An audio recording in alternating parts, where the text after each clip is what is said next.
So.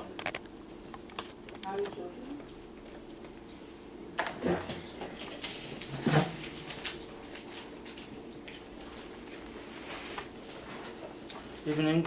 Welcome everyone to the Tanya Class. We are beginning chapter 7 today. We might even make it chapter 8. We'll see how things go. Just to give a bit of a flow of what's been going on until now.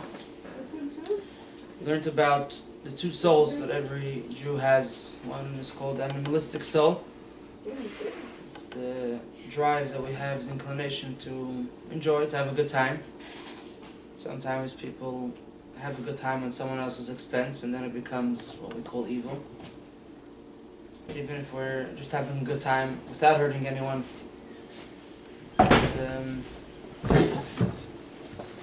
that's coming from our animal soul. And we have the godly soul, a little bit of the divine which is instilled within every Jew, which makes him inclined towards doing the right things, making the right decisions, doing what God wants instead of what we want.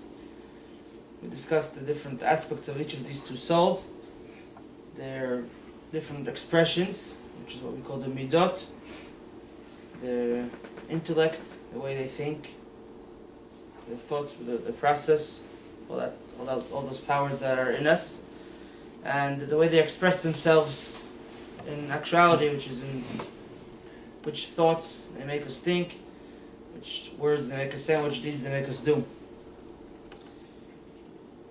So the animal soul does things and expresses itself with the same things that the godly soul does. We use the same world. The difference is in why we do things. And for that we went into this to discuss the concept of what's called klipa, the shell. It's a Kabbalistic term which is used to describe things that are not holy. We discussed the concept of good and evil. You can have a look at the video of last week where we discussed it extensively. But good and evil, from the human perspective, how philosophers discuss it, is a very unclear subject. It's many say that it's a relative concept, good and bad. What's good for one person is bad for another. The problem, so they work very hard to figure it out, but it's really much easier because it's always up to you to decide what good means and what not good means. It could always be changed based on the needs, either some people on their own personal needs, others on the more national level, they decide what good and evil means, not the good of their community. But you can never have an absolute answer from human perspective. The only one who has the answer, what is objectively good and what is objectively evil, is God Almighty, and He shared that information with us in the Torah. Certain things are kosher, are okay, are good, are proper, while others are not. And anything which isn't good automatically falls into the category of not good, of the opposite of good.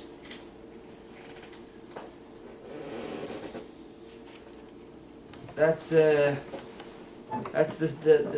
subject in quite short. So everything which is not the fruit, so to say, not why God created the world is obviously not for evil to exist. God created evil.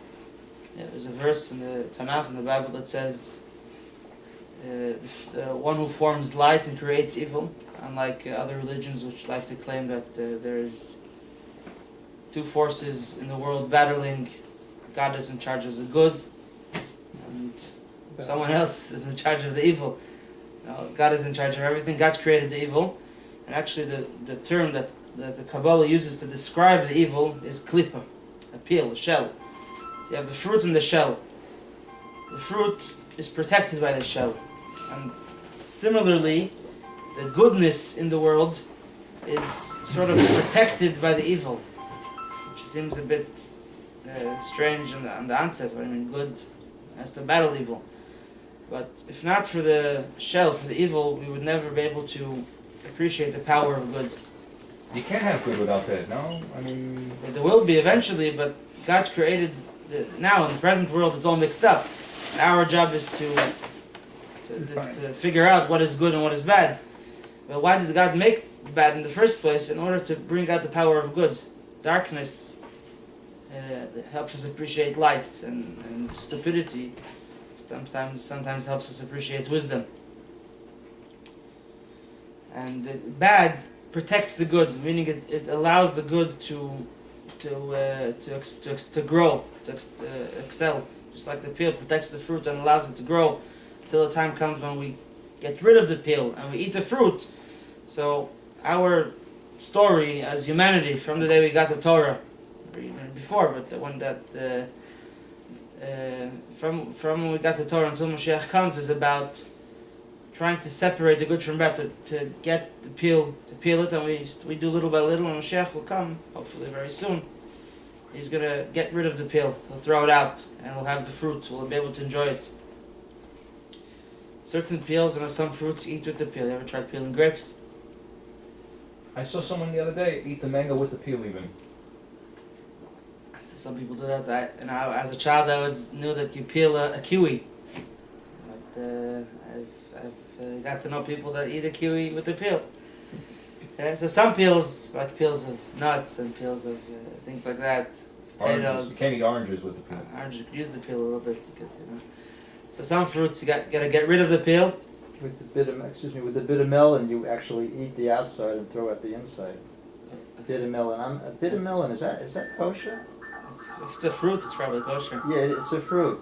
It's an Asian fruit. It looks like a cucumber that has a lot of so you eat the outside convolutions. They eat the outside, they cut out the inside, and they like.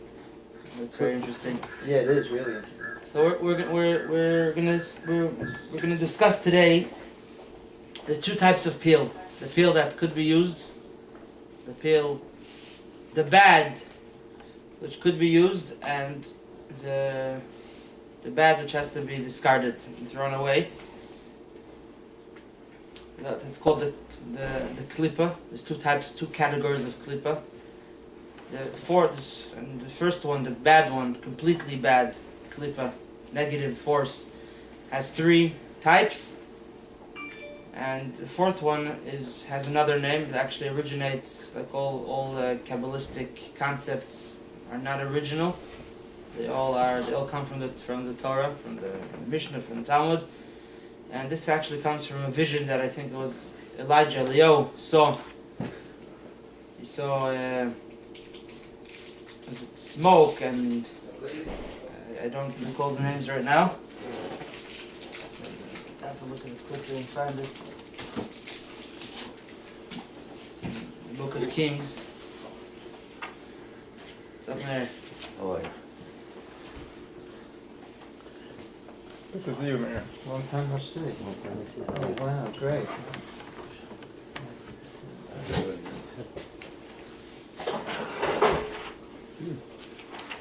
Yeah, so move it up, move this up a little. There. I'll move here. It's a verse in Kings. When Elijah the prophet, was fed up with the way the Jews were behaving, and he ran away to the desert. And God said, I will appear to you. And the way the description goes is Hashem will pass. First will pass a very strong wind, which could destroy mountains and stones. And God is not in the ruach, in the wind. Then after the wind comes rash, a very very big noise, and the verse goes on and says God is not in the noise. After the noise, there's a fire, and God is not in the fire. After the fire is a quiet, and God is in the quiet.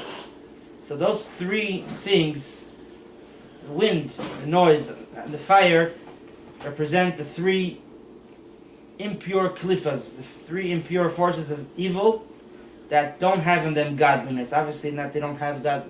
God is not revealed in them in any whatsoever way. And there's a third one which is called klipas noiga. Noiga means a dim light. On one hand, it's dim. Godliness does not shine through it. On the other hand, it's not totally dark. Yeah, which means that it could be used. It could be. We could elevate it. Well, how do they say it in Hebrew? Dim light? Noga, klipas noga. Noga means dim light. Sometimes we like to call good, bad, and neutral. The Alter Rebbe, the author of the Tanya, does not use the word neutral. He uses the word for the klipas noga. It's not a neutral. It's intermediary. The problem with neutral is we're talking about now in the month of Iyar. There's a lot of days that are days of remembrance for the Holocaust and for other events in our history. So I just read this quote not long ago from Professor Albert Einstein, who said the world, very famous, the world is a dangerous place to live in, not because of the people who are evil, but because of the people who don't do anything about it. That's the problem with neutrality. Neutral is not a real thing. When someone says it's neutral, like Elie Wiesel said, the opposite of love is not hate, it's indifference.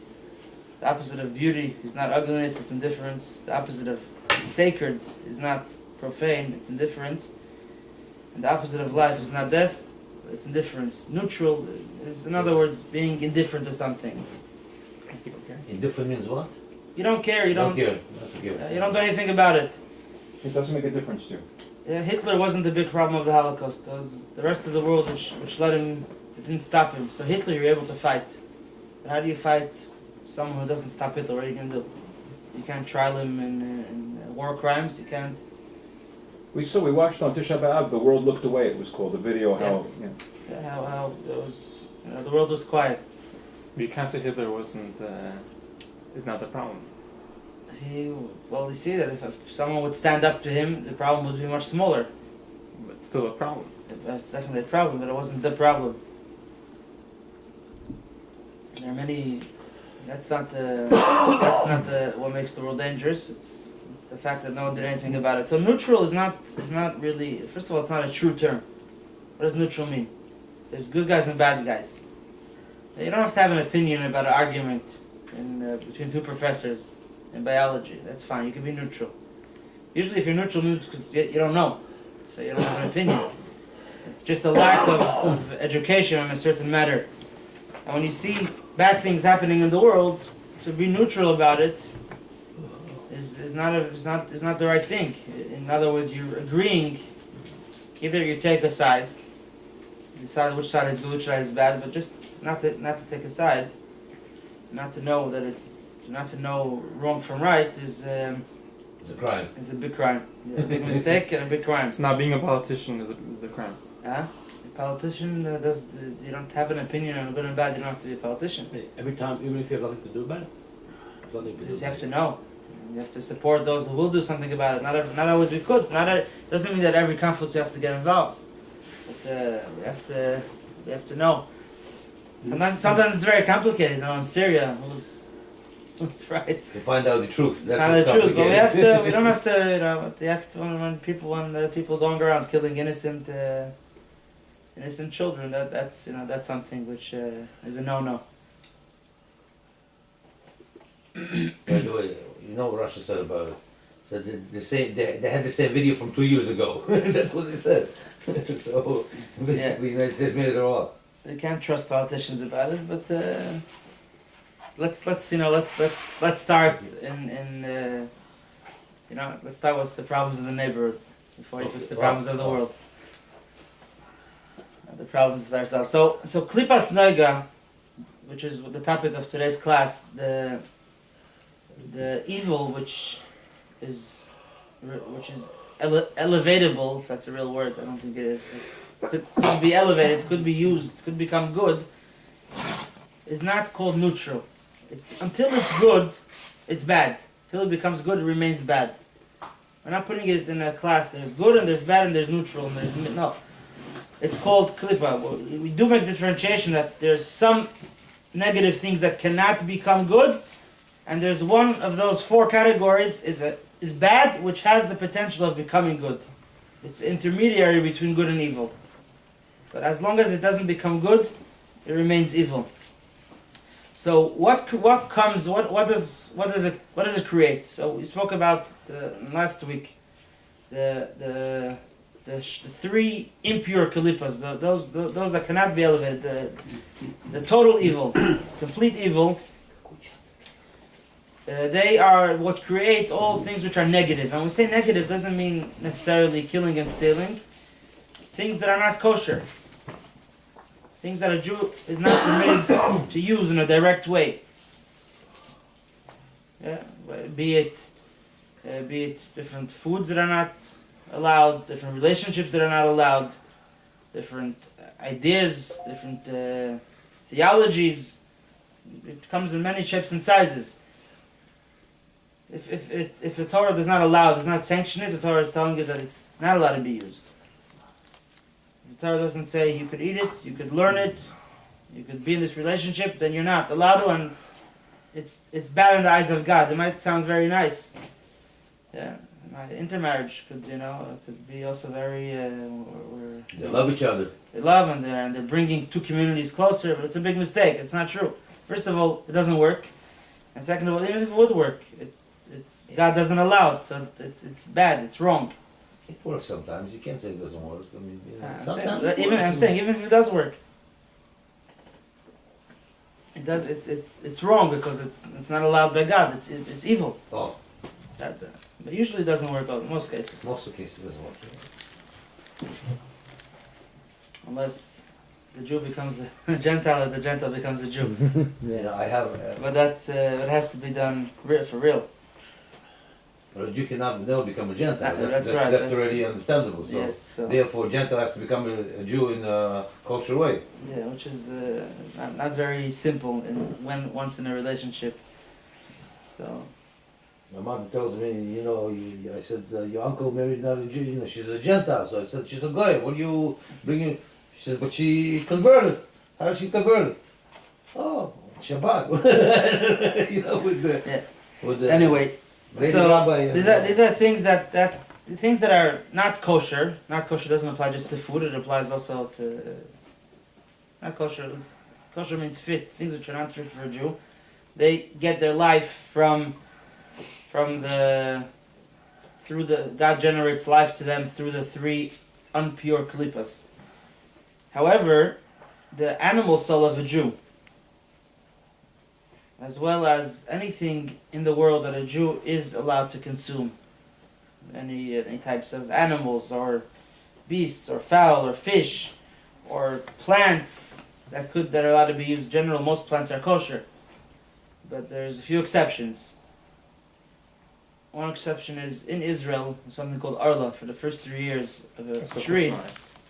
What's else? It's not. It's if you know for sure that it's also but in general, usually if you buy something in the store in America, it's fruit or vegetables always kosher.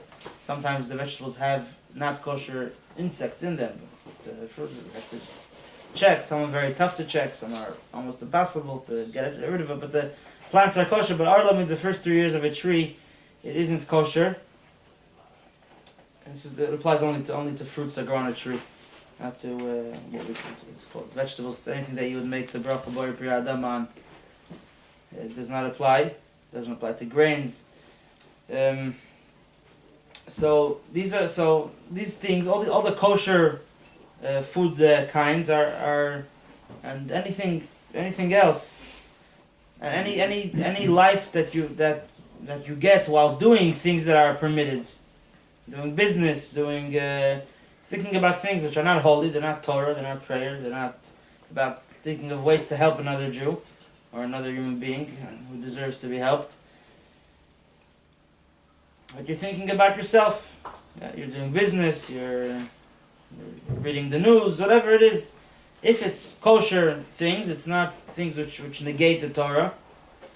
They are getting life from this klipas noga. From this bad which could become good, but until it becomes good, it remains to be bad. So it all gets life from that. Yeah, if there's nothing wrong with it, if it's Permissible. it's permissible 100% according to the Torah, which includes the biblical law, the rabbinic law as well. There's no nothing in it which could be wrong. It's kosher, and it belongs to that category of klipa. Why? Why is it bad? If the Torah says I'm allowed to eat this piece of steak, the Torah says I could eat this, the Torah says I could read this, the Torah says I could... There's nothing wrong with talking about it. So why is it bad? The reason is because it's not good. The Torah doesn't say you should do it. The Torah never told you eat steak. The Torah never told you do business. The Torah never told you have to do it. The Torah said you could do it. Now, we definitely don't want to be involved with bad. So how do we make sure that these things which are not total bad, they could become good? So obviously things that the Torah tells me to do, for example, to eat good food on Shabbat. It's a mitzvah to have pleasure on Shabbat or on the holidays. So that's a mitzvah. You're taking a piece of chicken, a piece of meat, a potato, whatever it is, and you're eating it. You're doing a mitzvah with it. So that's already in the category of holiness. Or eating matzah on Pesach. It's a mitzvah to eat the matzah, or all the other things we eat on Pesach. You're eating the sukkah, whatever it is. When you're doing a mitzvah, when you're eating something which gets life from the klipas naga, from the intermediary between holiness and not holiness, between bad and good, automatically it becomes good because God told you to do it. God said to do it, and it's good. When you're doing, let's say you're eating the wafer, and you're not eating it with any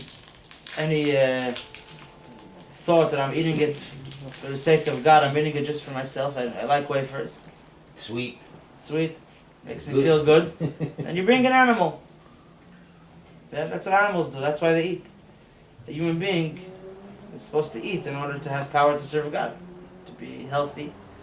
And then, so that's how you could make, even though it doesn't say clearly eat steak or eat pizza, but it does say in the Torah that God wants you to pray every day. God wants you to study, He wants you to help, He wants you to give tzedakah, He wants you to be a good person. And without food, we cannot pray, we cannot study, we cannot help others. So when I eat in order to do what God wants me to do, I elevate the food. And that food which was bad, by virtue of not being holy, now became good because it's being used for a holy purpose. Even eating to be healthy in itself is not it doesn't become good. If a person wants to be healthy because he wants to enjoy to be a healthy person without thinking why do I need to be a healthy person, and that's not the point. There's a beautiful story. It's in the Tehillat Hashem Siddur in the back. There's a Tehillim. In the back of the Tehillim there's a collection of letters that was published in English also. It's called On Saying Tehillim. Different letters and stories by the previous Rebbe about the importance of saying Tehillim. So one of the stories that I brought over there is about the previous Rebbe's father, the fifth Chabad Rebbe, Rabbi Shalom Dov Ber, and his brother. His name was Zalman Aaron. Two very great people. One became a Rebbe, one wasn't a Rebbe, but he was a very special person. When they were children, it was a summer day like today, and they had in their backyard sort of a hut, and they were playing in the yard. Their father, the Rebbe Marash, was sitting and studying in the hut, and he overheard an argument that they had about what makes a Jew special. What makes a Jew different than someone who's not Jewish? And one of them argued that a Jew automatically, just by being a Jew, he's special. Another one says, not only if a Jew learns Torah, if a Jew behaves in a special way, that makes him special. Otherwise,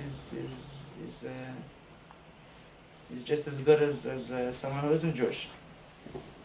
So the father overheard this conversation that the two young boys were having, and he called them over and says, I want to show you something. He sends for Ivan. Ivan was his wagon driver. Ivan. Ivan. Say it the right way. Ivan. Ivan. Ivan, okay. He was the wagon driver, and he asks Ivan. By the way, every wagon driver name is Ivan. That's I guess it was. It's like every king in Egypt, his name was Pharaoh, you know. So he asks him, Ivan, did you eat today? So he said, yes, I ate, I drank, had a nap. Why do you eat, drink, and sleep?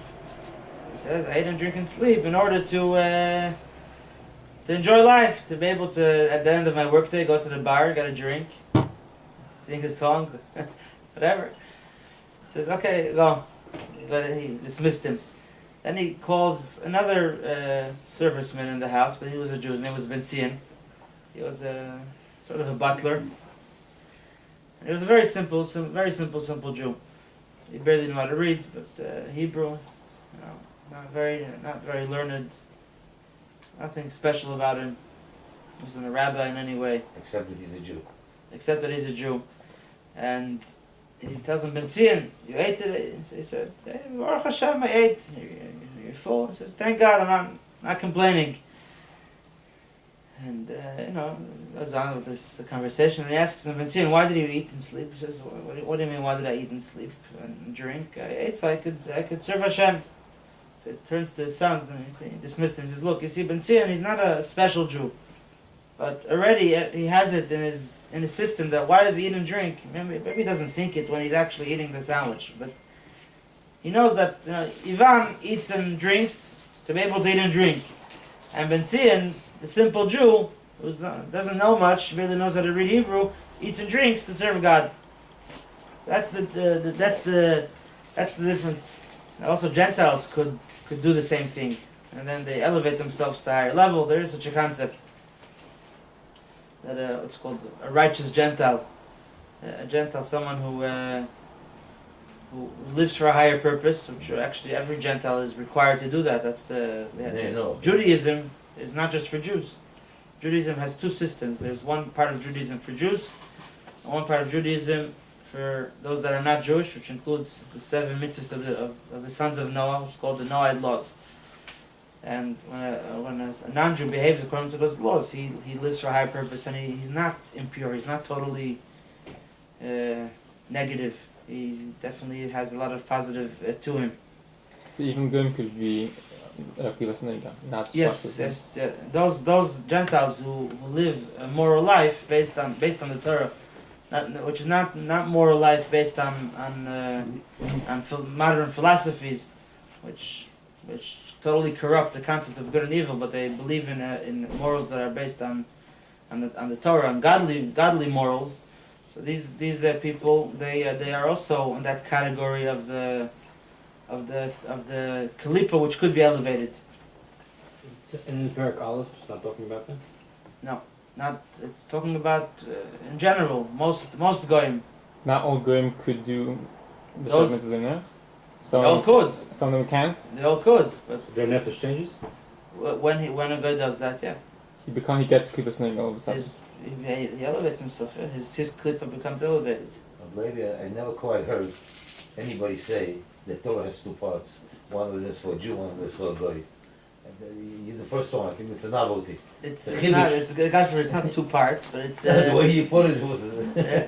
Never heard it? I wouldn't say Torah. I said Judaism. There's Judaism. Judaism has two... Judaism for Gentiles and Judaism for Judaism Jews. for Gentiles, I see.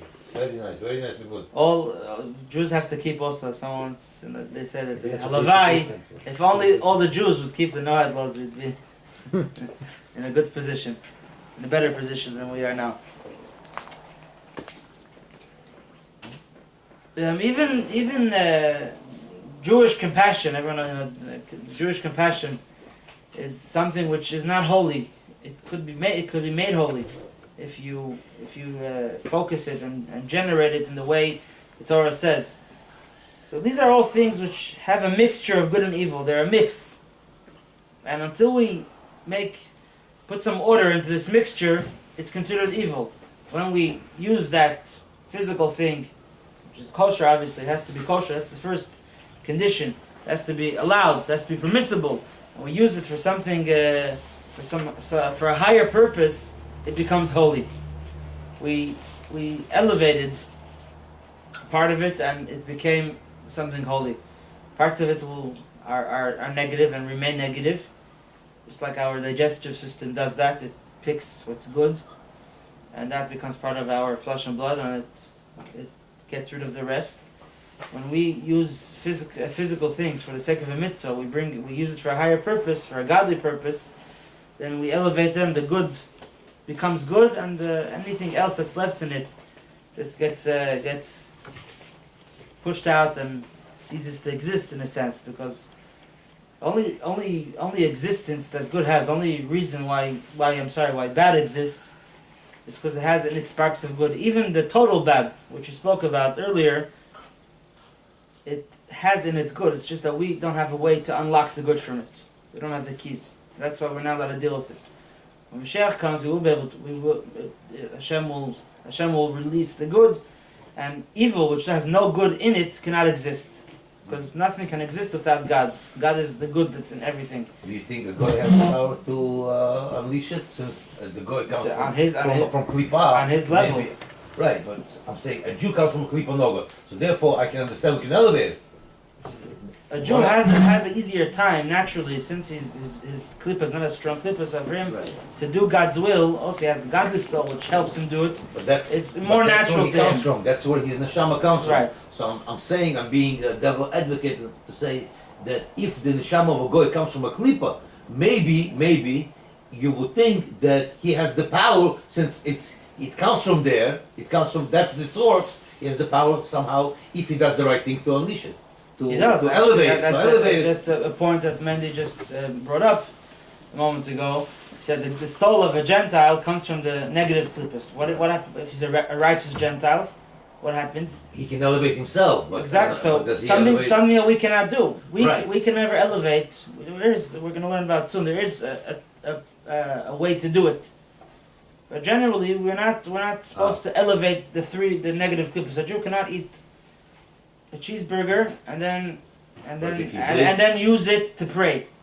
If you pray, a prayer that came because of eating a cheeseburger will not go up. Won't have its effect. A Jew cannot elevate the three bad klipas, but a Gentile could. How do you know it's not going to go up? Maybe it will go up. It's sincere. Yeah. If a Jew doesn't know any better, and then he starts praying to That's a HaKadosh very Baruch different Hu, story. from the bottom of his heart, he says, "Listen, this is the way it is. That's the way he brought up." So how do The you question know? is Maybe it will go up. where the power for the prayer came from. So The aspect of the prayer that came from a kosher source, that will go up. But if it comes from the heart. It's got to be a kosher. So people with hearts and don't eat cannot pray. even if it ate something unkosher. He cannot pray if he doesn't eat. And I didn't food, say even eat. I said food- even if the food helps him pray. So if the food is kosher, then I guess maybe we could say it this way: that that if you eat kosher food and then you pray with the power that came from the kosher food, then not only the base of the prayer goes up to God, but also all the extra energy that was in it. And if the extra energy came from something not kosher, that cannot go up. Only through teshuva we're going to learn. So that's a whole different category. So we spoke about food. Food is easier to understand. You use food, kosher food obviously, to serve God. You understand how food helps you serve God. That's pretty obvious. We don't just eat, right? We also sleep. We also we need to sometimes relax, read a book. Sometimes we feel that we have to know what's going on in the world because we think that we can fix it. So what about other things? Just before we go on to that, the Alter Rebbe brings an example, a story from the Talmud. One of the sages was asked a question, and he didn't know the answer to the question. The question in Torah. The next day, he goes to the person who asked the question. He goes over to him and he gives him the answer. He told him the reason why I couldn't answer you this question yesterday was because I didn't have my portion of fatty meat and good wine. Who said this? This is the Zera? Huh? I think Rabba. Rabba? Or Rabba.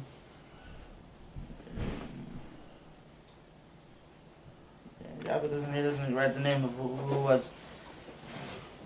So that's just an example. It's just that the meat and the wine helped him elevate, helped him study Torah, be able to answer a question.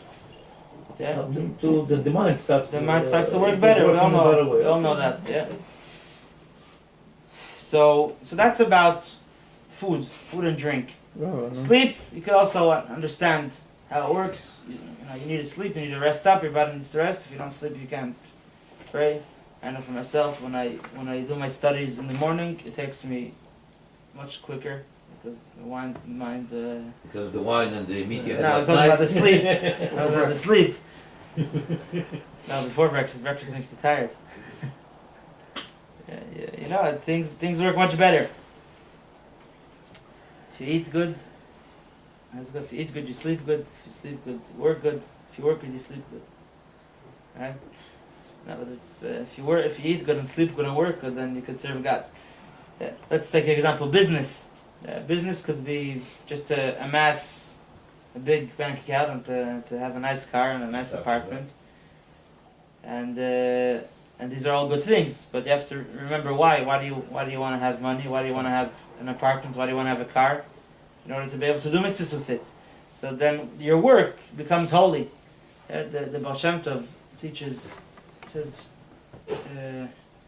Shivisi Hashem Elegdi Samad, I place God before me at all times.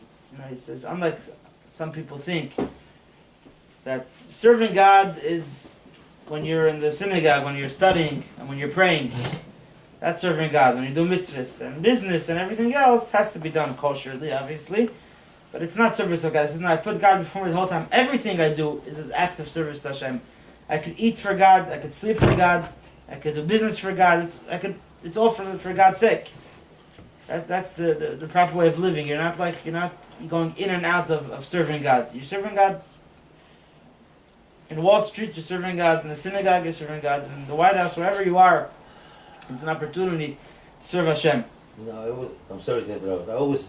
I always feel when I say this to myself. On one hand, I feel good. On the other hand, I feel like I'm cheating. I'm not cheating God, and I'm cheating myself because I'm eating. I'm eating because I'm hungry, Baruch Hashem, and it tastes good. Yeah, of course I'm eating. I want to say I'm eating in order to serve God.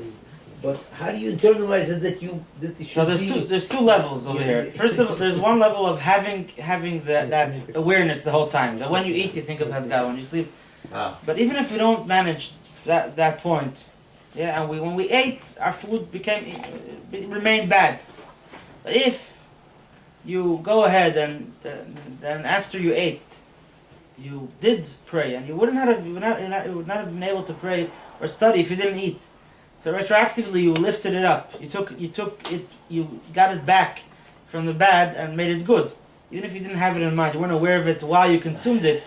If the facts on the ground are what matter the most. If I did elevate it, if I did use that energy from the food to serve Hashem, it was elevated. Now, obviously, it's much better to have it, to be aware of it. But you're not fooling anyone. First of all, if you are aware of it, and it's also fine to enjoy. You don't have to eat, bad food. If you're aware of it in both of instances, when you're eating it and when you're doing something, that's the best. Then you don't have to be. Then I can. That's the best. And even if you eat and you think, okay, I like the sandwich. It's a nice tasty steak, and you say, I'm doing it to serve God. So obviously you could always grow and become more idealistic and more, and really do it for the sake of God. But even if you're not on that level yet, but just thinking about it is also a great thing. You're sitting in front of a delicious kosher steak or chayav pizza, and you're thinking about God. That's great. You're not telling. I read a story actually about the Rebbe Rashab. When he was a small child, he would visit his grandfather, the Tzemach Tzedek, the third Rebbe. He was the fifth Rebbe, his grandfather. So he had, when he was a child, he had a nanny who wasn't Jewish, and all the grandchildren would go visit their grandfather. He would test them, and he would give them some allowance, some pocket money. So he says, as a child, he was like 4 years old. There was like a little corridor before his grandfather's study, and there was a little, sort of like a little niche or something. And he took his nanny and he told her, pushed her into that corner. He said, "Wait over here," and he went with his grandfather. When he said the story, he was very proud of himself. And I thought to myself, what's the story saying? What was he so proud of? The lesson is that we all have with us the whole time. There was once Very deep. there's once may God give him a long life. A very big mashpia. His name is Rabbi Levi. He teaches a lot of Chassidus. So he was once speaking he was brought down to speak in Antwerp somewhere to give a lecture. He smokes, or used to smoke. So in the middle of the Fabrengen, he stepped out for a cigarette. So one of the people came along with him. "Oh, why don't you stay inside and sing and enjoy? I'll be right back." He says, I don't want you to be alone. So he says, so he tells him, a Jew is never alone. So he says, you know what, you're right, the Yetzer Hara is always there with him.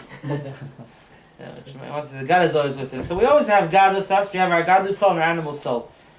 So the Rebbe Ashab, what he did was, he says, I'm going to see my grandfather, to see a holy man. He told his Animalistic soul, yeah. I know we hang out together a lot, but for now I have some important business. Wait on the side. But God, we shouldn't do that. When we walk into a restaurant, we shouldn't tell God, "I'm going to have a good time. Wait for me in the car. I'll come back in a few minutes." No, take him. God's coming with you, and have him in mind when you eat. Try to order the most delicious steak, not. Of course. So what's the? Sometimes it's also a mitzvah of tzedakah. You support a kosher restaurant. It helps other people keep Tzedakah? kosher. That's not tzedakah. I'm just giving you another way to make it holy. You have to have enough money to make it holy. Yeah. So you can buy the most expensive So we spoke steak, about it tastes good. business. Let's just go quickly a few more examples of things that we do that are not mitzvahs per se. They don't appear to be a mitzvah, but they. You mentioned. It's your fault. I have to step Remember out. that Hashem is with you. Yes. The Jew is never alone. The Yetzer Hara also. You can leave him here. Smoke a cigarette. You can leave him here. There was once Rabbi Levi Liberow, when he became a chassid. So his father-in-law was a very important, prominent Jew in the community. So he came home, came to his in-laws for Simchas Torah. Simchas Torah, the custom is we say Ata Aresa. We say before we dance with the Torahs, we announce different verses from the Bible, from the Torah. So he was honored to say Ata Aresa, and it took him a while. And he's thinking, and he's under his talus or whatever it is, and everyone thought he's thinking, meditating great things. And finally he says, "Okay, so go alone." No one understood what happened. He explained later on. He says, I got the honor. So my Yetzer Hara tells me, Yitzchak, we did this together. They're honoring you because you're a scholar. We did it together. So you gotta let me come with you. He says, "No, but I don't want you to come with me. I want you to stay over here. I wanna. And we're arguing there and back. So then I tell him, "Okay, so go yourself and do it. I don't want to come with you. You want to do it? Go do it yourself." He didn't do it then? I don't remember. You talk about pride. Pride, yeah. He felt the pride. So he sent the pride. The pride itself could go make the announcement. That's beautiful. Could take the honors. What's Al-Tadissa? Ataris is I don't know, but it's part of the custom, but the Ashkenazi custom before the Hakafot, we read out. Everyone gets a chance to read out It's the Hebrew? verse. Hebrew, Ataris. It begins. It's the whole first one is Ataris is a verse from Deuteronomy. At least I know that my Yetzer Hara is always walking with me. No, so you have to know how to send him. Sometimes you have to send him alone. So You can leave him here. Leave him here. You got. I thought it was only me. Now I know who's coming along with me. When I get another year. Maybe when you get the Aliyah, I think it's Yetzer Hara is talking. He's quiet. No, you're quiet. So just a couple more examples. Now we're talking about words. Yeah, words that are not holy words, not words of prayer, and they're not words that you shouldn't be speaking. We're definitely not allowed to speak lashon hara. Lashon hara means to slander and to spread bad rumors, whether they're true or untrue about another person, and sometimes to talk in a unclean way. Don't they say we spent 40 years Bamidbar because of Lashon Hara? Yeah, Is it because of the 10 the spies miracle, came that's back right. saying Yes. bad things. They gave a bad What? report, and that got us in big trouble. So these are things that you're not allowed to talk. Or definitely talk about different theologies which are not Torah. Sometimes some people have to debate with missionaries and things like that. They're allowed to, but most people are not allowed to read these things. They're not allowed to say these things. So there's kosher things and not kosher things, and there's regular things, neutral, quote unquote. So, things they're not holy and they're not unholy. They're kosher. Fine. How do you make those holy? So speaking holy words we know. Speaking unholy words we also know. But what about those in between? So the author brings us an example also from the Talmud that Rabbi, before he would teach his students, he would begin with a joke. Yeah. He would start his lesson with a joke. The joke is not holy, obviously. What was the purpose? He said when a student is in classes with his teacher is much smarter than he is, and there's this sort of distance which is important for the relationship of the student and the teacher, but it also you have to ease it a bit. In order to open the student's heart so he could learn, the teacher has to be someone that he could connect to and feel comfortable with, and the purpose of the joke, it's a joke. It's a tension breaker, yeah, so to speak. yeah, and since that tension breaker, the good word, is being used to allow a better studying experience, so that makes it holy. Or a person is studying the whole time, and those who study in yeshiva remember it, sometimes there's a lot of pressure. You need breaks, just to sit around, or to play ball, whatever, even to crack a joke. If it's used for a holy purpose to help you study and learn better. Sometimes you had a tough day, and you need to unwind, like they call it, in order to be able to continue your day and doing good things. All those things, those pastimes, could become holy if they're used just like food. Food is not holy, besides on Shabbos. But if you use the food to give you energy, to do the right things, the food becomes holy. And if you use those pastimes to give you energy, they become holy. Another category is the whole concept of the relationship between a man and a woman. It could be something very holy. It could be something very unholy, very animalistic, very the total opposite. I think the Alter Rebbe once said that since the concept of love is such a great thing, so the negative concept of love is also such a powerful force. Yeah. If a person enters a relationship, and we all should, those who are should maintain it, those who are not, that should help them find it. Obviously, that's first of all, there's the kosher aspect of it, which relationship is allowed, which is not. Yeah, a Jew marries a Jew, a Jewish man marries a Jewish woman, and within the marriage there's different laws of how the relationship is supposed to be conducted during different times. And that's all the kosher. But then about when the relationship is allowed. Is it just fulfilling pleasures, and whether it's more physical pleasures or whether it's more emotional, it also doesn't mean it's holy. A person needs to be loved, doesn't mean it's holy. But if the relationship is there and the shalom bayis is there in order to raise children, to bring children to the world, and to raise those children to serve Hashem, then that becomes holy. Everything, the whole relationship is holy, and it's actually one of the holiest things in the world. It helps us understand the relationship between Hashem and the Jewish people as compared to the relationship between a husband and a wife. So it becomes the greatest and the holiest, and if, God forbid, if it's not used that way, so it's if it's kosher, it's just like the food. It's bad unless it's good. And that's the case of a relationship. Just like we say, when a person eats, he doesn't have in mind that it's for a holy purpose, but he does use that energy for holy things. Retroactively, he elevates it. The same thing could be said of a relationship. if not every aspect, sometimes it's very hard, to have that awareness the whole time. But if the bottom line is that the family is a family which, there's the proper shalom bayis, and the children are born, and those children are born in a holy way, in a kosher way, and they're brought up to serve Hashem, so retroactively the whole relationship becomes a holy relationship. And it's important to know that behaving in a holy way actually enhances also the physical aspect. A life which has boundaries and has awareness of God in it becomes a better life. Also literally, some people, they have a hard time just because they're not doing it right. They don't know what holy means. It's about what? We watched. We watched over here. Exactly what you're saying. Being holy is fulfilling also physically, also on a human level. Holy is not that scary. Holy doesn't mean separate from the world. Holy means, on the contrary, make the world holy, elevate the world.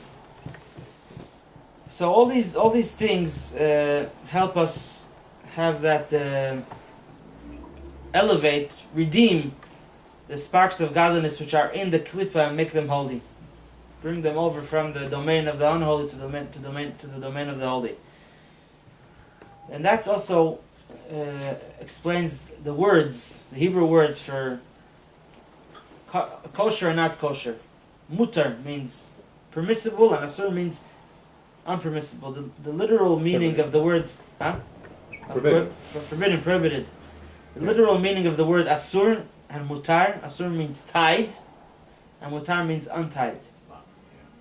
That's what it means. Something which is tied up by the negative forces means it's something which is prohibited. You're not allowed to eat it, you're not allowed to do it, you're not allowed to think, you're not allowed to say it. It's tied up. There is a godly spark in it. The godly spark, God locked it up and you cannot release it. You're not allowed to deal with it. It's tied up to the chitzonim, to the outsiders, to the negative forces. And those sparks will only be elevated when the time comes. It's God's job. That's why they exist, because there is a spark, and that spark is tied up. The word mutar means untied, which means there's a godly spark that's in